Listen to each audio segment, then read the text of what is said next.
How often are you evaluating your business? We're going to talk about that next. I'm Frank, and I'm all about helping business owners and entrepreneurs start and grow their lawn care business. Make sure to subscribe, like, and hit the bell button so you're notified of my future videos. What's going on, lawn care pros? So today we're going to talk about evaluating your business. Now, we're going to specifically talk about evaluating business on an annual basis. So, maybe you're coming up at the end of the year and you're kind of wanting to look at what happened last year so we can kind of refine what we're going to do next year. So what are some of the things that we look at whenever we're evaluating our business? Now, one of the first things that I look at is, where did the customers hear about us? Now, this is important because this is going to tell us how our marketing dollars are working. Are we getting referrals? Are we getting, business from Google? Are we getting Nextdoor, social media? Where is that business coming from? Now, this is important to know. So if you're not already gathering this information, like maybe, when you answer the phone, or if you have somebody in the office that's answering the phone, the first thing we like to ask them is, where did you hear about us? So when somebody calls in, we want to log that information. Oh yeah, I heard from, Mrs. Smith down the street. She says, you guys do such a wonderful job. So we're going to put that down as a referral. And if we can get that name also, that's great as well, because we can associate that with, Mrs. Jones or Mrs. Smith or whoever referred that to us. And we can also give that person a kind of a referral bonus, right? And it's important because we want to know, where is that referral coming from? Is it coming from another, zip code, or is it coming right down the street? It's all data that we want to gather so we can really analyze where our marketing dollars are working. So now if somebody says, oh yeah, I heard from, I searched you guys and you guys came up with great reviews on Google. So that's where I heard of you. I heard from, a business partner of mine, or I was searching online and you guys came up on Nextdoor, or I was on my social media platform, maybe Facebook or Instagram, and you guys popped up. So we want to log all that information because we want to analyze that information and figure out where our marketing dollars are best served, right? So if we get 10 or 100 people that say, yeah, I searched the internet and you guys came up, and so, I found you guys through Google. So we're going to track that information so at the end of the year, we can figure out, okay, we got 100 customers out of Google, right? So now we can figure out from there, like, how much did we spend on Google? Was it all organic, right? Was it all organic, meaning that we didn't spend any money? We didn't spend any money on Google Ads, right? Now, if we figure out that, through Google Ads, we got 50 out of those 100 customers and we spent, I don't know, let's say we spent $5,000, right? And we got 50 customers that came from Google Ads, right? That means that we spent an average of $100 per customer as far as the acquisition cost came. So again, we want to analyze these things to figure out, I spent 100 through Google and I spent 500 through another platform, right? So which one is better? Okay, well, Google's better. So I want to increase my marketing dollars when it comes to Google because it's serving me well, right? Now, if Google is not serving me well and we're getting served well from a different platform, then obviously I want to increase that other platform. So again, that's why it's so important to know where your customers are coming from. So that's the first thing we're going to evaluate, right? So the next thing we want to look at is, how did we do in our sales, right? Did we increase our sales? Did our sales shrink? How did we do on the profit side? Did we bring that money back to the bottom line? And we want to look at those things because obviously that's really important, right? That might be the most important thing in our list. So let's take a look at that. Now, let's say you're a solo operator and you did $100,000 in sales for the year. Maybe it's your first year, you're starting out and you did $100,000 in sales, and then we're going to look at what did you bring to the bottom line, right? As a solo operator, you're going to have really good margins, right? Because you're using your truck and you're the only guy that, that's out there doing the work, so you don't have really labor issues. So we really want to look at that and look at those margins at that point of your business, because you also want to evaluate, and write down and set some goals where do I want to be next year, right? Am I going to be at 150,000, right? We're going to set those expectations. And the important thing is, if I'm going to be at 150,000, can I handle all that work by myself as a solo operator? Am I going to have to add another person, right? And this is something that we do, and we evaluate our business. It doesn't matter whether you're just starting out or you're a $5 million business, right? If you're doing $5 million a year, you're doing kind of the same things, right? You're looking at your business. How many more trucks am I going to add? What are my margins right now? Are they going to shrink? Are they going to expand, right? They might expand because my route density is going to be better, right? So whether you're a solo operator in your first year of business doing $100,000 in revenue, or you're a $5 million business in your fifth year in business, you're going to do the same kind of steps, right? You're going to look at your business on an annual basis, in many cases on a more consistent basis than annual basis. But again, very important that you do it on an annual basis. But you're going to evaluate your business, your profit margins. You're going to look at, am I going to add, 10 more trucks this year? Am I going to, add another regional manager, or am I going to add another trainer? What am I going to add? What are those costs to my business, and how are they going to affect my bottom line? And how is it going to affect my growth? Do I need to add those types of people in order to grow my business? Do I need to add this type of equipment in order to grow my business? So again, it's really important to know where you are in your business and where you want to go in your business, whether it's the next year or 2 years from now, right? We're going to really focus in on the following year, because then we can really set our budgets based on our expectation. I'm going to do, another $50,000, right? Which that doesn't seem like a lot of money, but when you're doing $100,000 your first year and you go to 150, that's a pretty good growth, right? So now we really got to hone in, knowing this, what are the things that I need to do to set myself up to succeed to do 150,000? What do I need to do to be successful going from 5 million to 6 million, right? So again, look at your numbers and understand your numbers, and let's make sure that we're evaluating those on a consistent basis. Another important thing that we want to look at is route density.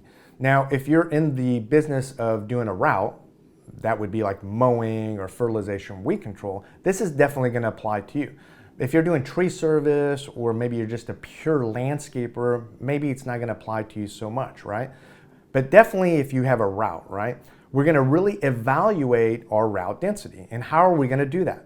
Now, we're going to do that by looking at where are all of our customers, right? So on the map, right, or if you got a good CRM system, or you got a good software system that'll do that for you, you're going to look at all your businesses or all your customers that you're servicing and figure out, am I good when it comes to my route density, right? So if you're doing one customer over here and the next customer that you have to go to is maybe 5 miles away, that's probably something that you really have to evaluate, right? Unless you're going to build up this core area, then you might want to look at, when you're looking route densities, dropping that customer off and really concentrating on, the 50 other customers that you have over here in this part of town. So again, bottom line is we want to always evaluate our route density, right? So if you don't know where all your customers are and you're not evaluating them and making sure that you have good route density, then it's out of sight, out of mind, right? You don't really think about it because you're going to one customer and then going to the next, and you're not really evaluating, when I go to this first customer and the next customer is 5 miles away, am I losing money on this first customer? It took me 15 minutes to get there, right? And it took me another 15 minutes to get to the next customer. But now when I get to this next customer, there's like 10 customers on that street. Wow. I need to really concentrate on keeping that customer and those customers happy, right? And maybe I'm going to advertise more. Maybe I'm going to talk to them a little bit more and try to, get more customers in that area. Now this customer right here, I've had that for maybe 1 or 2 years, and I've tried to get more customers in that area. It's just not working out. Maybe it's just not the right fit.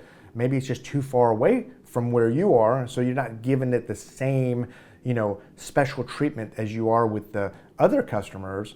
So you might want to consider dropping that off. Now, in our business, when we were looking at route density, we really were dropping off some of the customers, right? We were evaluating and saying, hey, maybe this is not the right area at the right time for us because we're really good on this part of town, right? And we got some really raving fans and they're happy. So we're gonna keep focusing in on that side of town and building that route density. Again, the reason you're evaluating all these things is because your route density is a correlation to your profit margin, right? Because if you have good route density, you're not having to drive and have windshield time where you're wasting money, you're wasting gas, you're wasting money, you're wasting labor just driving around town. When you are over here and you have good route density, you're focusing in on mowing, you're focusing in on your lawn treatments, right? You're focused in on that where that's gonna bring in more money instead of just driving around town, wasting money, right? So again, evaluate route density when it comes to your business. Another thing that we wanna look at if we're not a solo operator is how was our employee turnover? This is important because this is gonna tell us where we are in our business, the health of our business, and what we need to do to keep those employees, right? It might not be anything of fault when it comes to you as far as some turnover, but if you see excessive turnover, then you really have to evaluate some of the other things in your business. Like, are the employees being trained, right? A good trained employee is one that's gonna stay for a long time. So when you see that you have really high employee turnover when it comes to your business, then you really wanna kind of evaluate some of those things. And again, evaluating your training program, how did you train that employee? Did you just, send them off with a mower saying, oh, anybody can do this, and you didn't train them? Then you didn't set them up for success, right? And if you didn't set them up for success, you're gonna see that you're gonna have a high turnover. Now, if you spent some time with that employee, maybe you have a training program, maybe you have a training manual that they have to go through in order to, be qualified to do the kind of work and kind of quality work that you're expecting them to do, then they're gonna feel good about themselves. They're gonna feel good about the work, and you're gonna feel good about the work that they're doing, and you're gonna find that you're gonna have a lower turnover. Now, another thing that we wanna evaluate when it comes to turnover is, am I paying the right amount for, the area that I'm in, right? Like, I'm in the DFW area, Dallas-Fort Worth, Texas area, right? My pay, how much we pay for our employees or what we pay the employees is going to be different than, Michigan or New York or California. So you want to kind of look at what the market range is, and we want to be within that market range, right? If your competitors are paying, between, $15 to $20 an hour and you're paying 13, then you really kind of want to reevaluate that and figure out how can I bring that up to the scale? How do I bring that up to the 15, 20 so I can be competitive in this marketplace? Again, these are some of the things that we want to look at when it comes to employee turnover. Another thing we want to talk about is development of people, right? And this kind of goes hand in hand with what we just talked about as far as employee turnover, right? We talked about, how important it is to train our employees. Now, development of people is something that we look at when we're developing our employees for the next level as well, right? So we have our basic training program. So whenever, somebody comes on, they're doing mowing or fertilization, weed control, or whatever that might be, we're gonna train them for success, right? But we also wanna look at the development as leaders, right? Because let's say you're, running a business with 5 trucks and you're ready to add on that 6th truck, right? I hope you have developmental training programs in place for the next person, right? Because it's different than just teaching someone to run, a mower or do the basic things. We want to develop them as leaders as well, so you have people in place ready to take on that 6th truck, right? That 7th truck, that 8th truck. So we want to develop those people. So it's really important to evaluate your training program, right? On an annual basis, you really want to evaluate that, and you can get feedback from some of your leaders within your business, right? So if you have, a crew leader, or you have 5, or you got 10 crew leaders, maybe you have this developmental meeting with our crew leaders and trying to figure out, what do we need to do to make things better? Do we need to improve on the training program for the next leaders, right? What do we need to do for our current leaders, right? So bottom line, we really want to evaluate how we're developing our people. So for the last thing, we're going to look at the overall health of your business. We're going to talk about the overall health of your business. And what do I mean by that? Well, you could be, doing $1 million or $2 million in sales, but your profit margins are low, or maybe you have a high turnover. You got some things working for you and some things that are not. Maybe it's your, just sheer resiliency that has driven you to get that $2 million mark or the $1 million mark. Now you're stuck. Maybe you're at $700,000 and you're stuck, right? So we want to look at the overall health of your business. So I did a video, and we'll put it in the description below, about how to keep things simple. And when it comes to, evaluating your overall business, maybe again, you're stuck at that 700 or $1 million or $2 million mark, and you're doing some things right or some things wrong. One of the things that we want to really evaluate is, what's your core competency, right? And again, we talk about, if you're doing a $2 million business, but some of it's coming from landscaping, some of it's coming from tree work, some of it's coming from, lawn maintenance, and you've been stuck. You've been at that $2 million mark or the $700,000 mark for, last 5 years, and you don't know how to grow that business from there. That's one of the things, again, you want to do when you're evaluating your business. What am I doing that's not within my core competency? My core competency is here. Maybe I'm the best tree guy out there, right? And I got raving fans.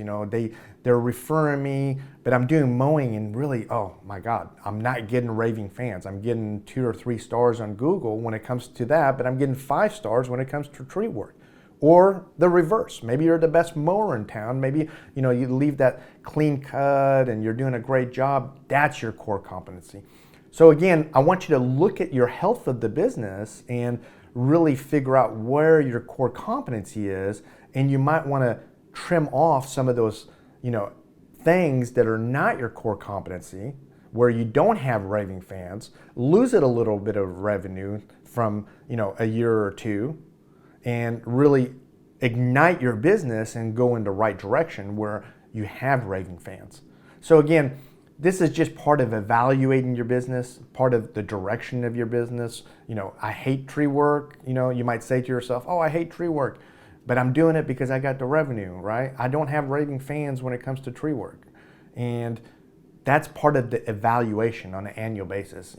Why am I doing that kind of work if I don't like it? Why am I doing landscaping if I don't like it? Why am I doing lawn maintenance when I don't like it? My passion is tree work, whatever it might be, right? Do what you're good at, and it will show through, and the revenues will follow. You'll be happier, and you'll be able to grow your business on an exponential level.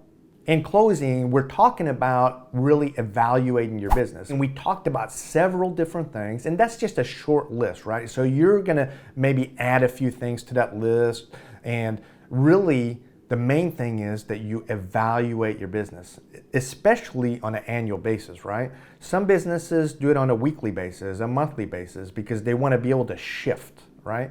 So you want to at least look at it on an annual basis and really evaluate where you're going to be and where you want to be the following year, the following 3 years, the following 5 years, right? So again, make sure you're doing that, and I hope this information was helpful to you. If it was, please make sure to subscribe, like, and hit the bell button so you're notified of my future videos. See you next time, lawn care pros.